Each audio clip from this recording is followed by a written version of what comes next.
1912 Napoleon బోనపార్టే French సైనికాధికారి. అసాధ్యం అనే పదం ఆయన డిక్షనరీలోనే ఉండదు. దానికి తగ్గట్టే యూరప్లో యుద్ధాలకు నాయకత్వం వహించడం, విజయవంతంగా పూర్తి చేయడం ఆయన స్టైల్. అలాంటి నెపోలియన్ ఘోర పరాజయాన్ని మూటగట్టుకున్నాడు. లీప్జిగ్ యుద్ధం బోనపార్టేకు దారుణ పరాభవాన్ని మిగిల్చింది. అది జరిగింది ఈ రోజే.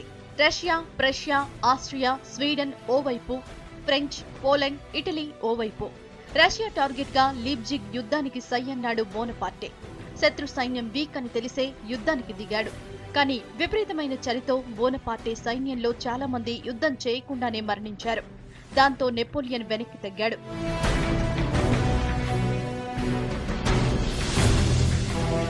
1900 బిల్ పాన్స్ఫోర్డ్ సుప్రసిద్ధ ఆస్ట్రేలియన్ క్రికెటర్. ఒకే ఇన్నింగ్స్ లో 400 పరుగులు చేసిన తొలి క్రికెటర్. ఫస్ట్ క్లాస్ క్రికెట్ లో 2 క్వాడ్రఫుల్ సెంచరీలు చేసిన ఘనత ఆయన సొంతం.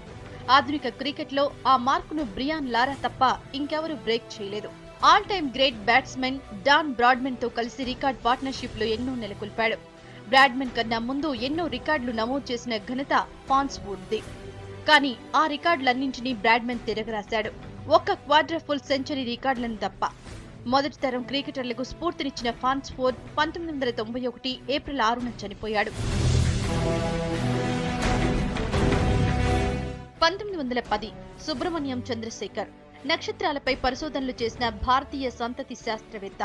పాకిస్తాన్లోని లాహోర్లో ఆయన పుట్టింది ఈ రోజు. చికాగో యూనివర్సిటీలో ఉన్నత చదువులు చదివారు. విలియం ఆల్ఫ్రెడ్ ఫోలర్ తో కలిసి ఆయన చేసిన పరిశోధనలకు గాను 1983లో నోబెల్ ప్రైజ్ దక్కింది. Indian scientist sir C V Raman కు చంద్రశేఖర్ మేనల్లుడు. అమెరికాలో ఉండి పరిశోధనలు చేసిన ఆయన సేవలకు గుర్తింపుగా భారత ప్రభుత్వం పద్మభూషణ్ అవార్డుతో సత్కరించింది.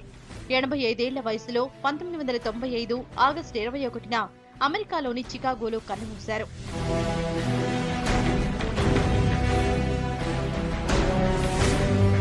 1920 పాండురంగ శాస్త్రి అతావలే ఇండియన్ ఫిలాసఫర్, ఆధ్యాత్మికవేత్త.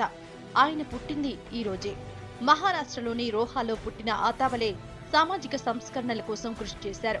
స్వాధ్యాయ ఉద్యమం, స్వాధ్యాయ పరివార్ పేరుతో స్వచ్ఛంద సంస్థలు ఏర్పాటు చేసి హిందువులను సంస్కరించేందుకు ప్రయత్నించారు. ఆయన సంస్థల్లో సుమారు 50 లక్షల మంది మెంబర్లుగా ఉండేవారు. దేశవ్యాప్తంగా దాదాపు 1,00,000 గ్రామాల్లో భగవద్గీత, ఉపనిషత్తులు వినిపించారు. హిందూ మతం గొప్పతనాన్ని చాటి చెప్పారు. ఆయన సేవలకు గాను 1997లో రామన్ మెగసెసే అవార్డు దక్కింది. దాంతో పాటు భారత ప్రభుత్వం పద్మభూషణ్ అవార్డుతో సత్కరించింది. 83 ఏళ్ల వయసులో 2003 అక్టోబర్ 25న చనిపోయారు అతావలే. 1943 టీబీ ఇప్పుడు సర్వసాధారణమైన వ్యాధి. కానీ ఒకప్పుడు అదే భయంకరమైంది. ట్యూబరిక్లోసిస్ కు మొట్టమొదటిసారిగా యాంటీబయాటిక్ ను కనుగొన్నది ఈ రోజే. దాని పేరు స్ట్రెప్టోమిసిన్. రగర్స్ యూనివర్సిటీ పరిశోధకులు దాన్ని కనుగొన్నారు. 1952 పొట్టి శ్రీరాములు అమరజీవి. ఆంధ్ర రాష్ట్ర అవతరణకు మూల పురుషుడిగా చెప్పుకుంటాం. ప్రత్యేక రాష్ట్రం కోసం ఆయన ఆమరణ నిరాహార దీక్ష మొదలుపెట్టింది ఈ రోజే. మద్రాసు రాజధానిగా ఉండే ఆంధ్ర రాష్ట్ర సాధన కోసం బలుసు రామమూర్తి ఇంట్లో మొదలుపెట్టారు. మొదట్లో మామూలుగా మొదలైన దీక్ష రాను రాను రాష్ట్రం మొత్తానికి పాకింది. అదే తర్వాత ఉప్పెనైంది. 52 రోజుల దీక్ష తర్వాత పొట్టి శ్రీరాములు అమరులయ్యారు.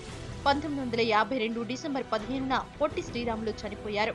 డిసెంబర్ 19న ప్రధాని జవహర్లాల్ నెహ్రూ ప్రత్యేక రాష్ట్రాన్ని ప్రకటిస్తూ ఉత్తర్వులు జారీ చేశారు.